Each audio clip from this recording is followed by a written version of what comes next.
Welcome to Tech News Today, a podcast about keeping you informed and empowered by giving you the latest tech stories that impact your daily life. It's Thursday, September 27th, and I'm Spike Spangle. Coming up in a bit, we'll tell you why Microsoft doesn't want you to buy its new Office 2019 package. Plus, kids are outsmarting parents, hard to believe, and Apple's screen time restrictions. And you won't believe some of the new words that are now acceptable for Scrabble. All that and more in Tech News Today from Commando.com. We start with a big change in the way Microsoft is marketing Office. The popular collection of programs has been around for decades. Word, Excel, and PowerPoint are the go-to programs for creating document spreadsheets and presentations. Unless you've been under a pretty heavy layer of rock, I'm sure that you've used at least one of them over the years. In the past, you would buy a computer with it preloaded, or head to the store to buy a disk every few years to have the most recent version. But now, Microsoft is trying to convince customers to stay away from old-school software packages and move into the cloud. It released Office 2019 this week for Windows and Mac OS, the latest non-subscription version of its productivity suite. The problem is, it's a limited version that doesn't come with all the cool new features that you'll find in Office 365. Plus, you won't get updates with Office 2019. Office 365 is a cloud-based version, but there's a catch. You need to pay a subscription fee to use it. The tech giant says the subscription fee ends up costing less in the long run. The yearly fee for an individual license for Office 365 is just under $70, which isn't bad for all the extras that you get with it. If you want to compare Office 2019 with Office 365 to see all the differences, head over to Commando.com and read our Happening Now story. If you're a parent, you probably love Apple's new screen time controls. The new feature comes with iOS 12 and allows parents to place restrictions on their kids' gadgets. You can schedule downtime, which blocks the use of selected apps. Set app limits, which sets daily time limits on apps, and choose content and privacy restrictions. It's perfect for anyone worried about their children spending too much time staring at screens. But there's a problem. Kids have already found ways to beat the system. Parents have been sharing their stories on social media. In fact, one parent who limited their son's screen time said it worked for a few days. Then it seemed the 7-year-old had found a way around it.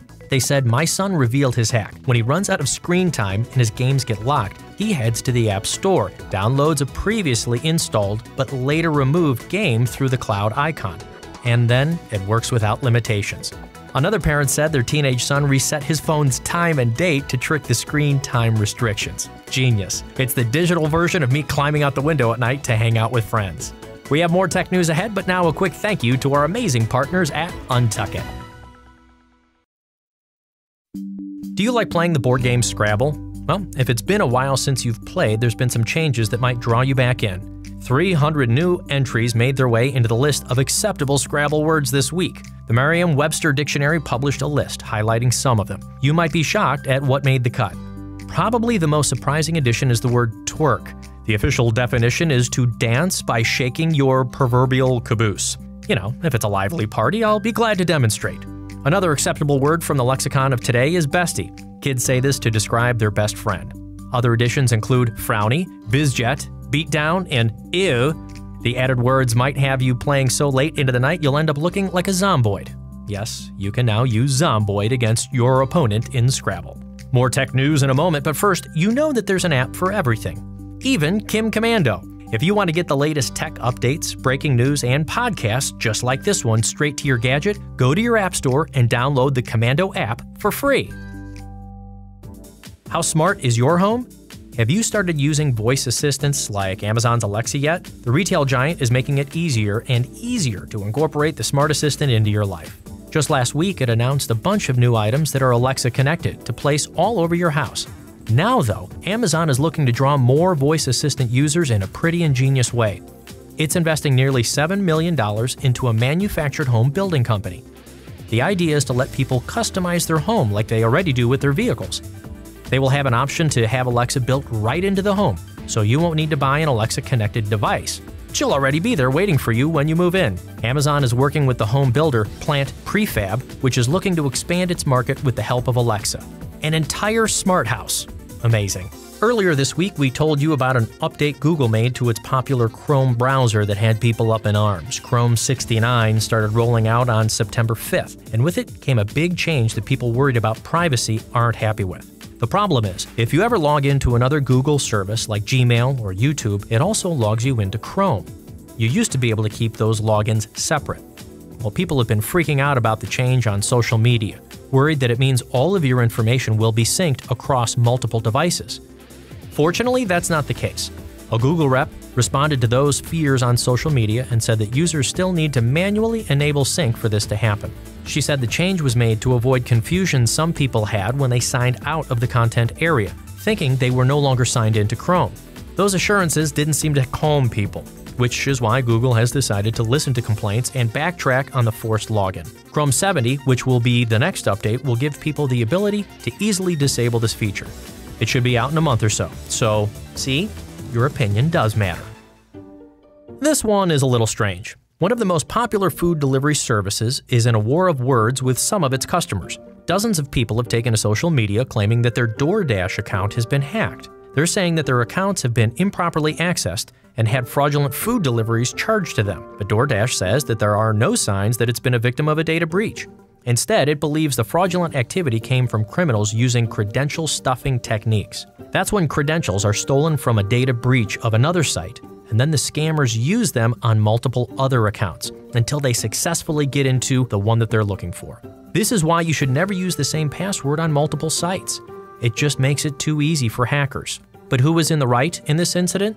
TechCrunch followed up with some of the victims who had fraudulent charges on their DoorDash account. They found that a handful of them did admit to using the same password on DoorDash's and other sites. But some of the victims claimed to have used unique passwords on DoorDash, some of which were created with the help of a complicated password generator. Since there is a chance DoorDash has been breached, you should change your password if you have an account there, just to be safe. Also, keep an eye on your bank statements to see if there's any suspicious activity. If there is, report it immediately. It sounds like a dream come true. Your favorite celebrity reaches out to you on social media and becomes your friend. Then that celebrity needs you to give them some money because they're having some sort of trouble.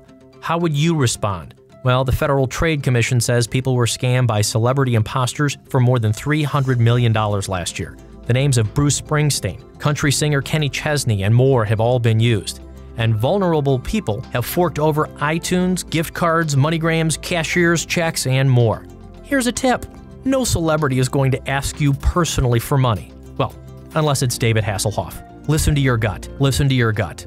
One woman felt something was wrong, and a clerk tried to stop her from making a transaction. But she ended up sending $11,000 to a fake Bruce Springsteen. One thing to look for when you're talking online to a supposed celebrity is a verified badge. A blue check mark by their name on their Facebook page, for example. But even those can be faked. So be sure to mouse over that check mark too. But the boss certainly doesn't need your financial assistance. By the way, once you're done listening to our podcast, do us a favor and give us a good rating on wherever you're listening to us. Write a few good words so others can find our podcast more easily. We'd really appreciate it. And finally, for today's Commando Kicker. A student at the University of Calgary recently met a girl at a party. They had fun, and he ended up safely walking her and her friend home. But, much to his dismay, the phone number she gave him wasn't hers, and he only knew her first name. But that wasn't going to stop him from finding out who she was. The college student ended up sending a mass email to everyone at the school with the name of Nicole, asking if they were the one from the night before. What happened? Well, all the Nicoles at the school made a private Facebook group in search of this specific gal, and he finally found his Nicole. It's a hard-to-believe story. I mean, who writes down phone numbers anymore? For more fun and interesting facts, go to Commando.com and search for Commando Kicker. Well, that's our tech news today from Commando.com, and special thanks to our partners at Casper Sleep.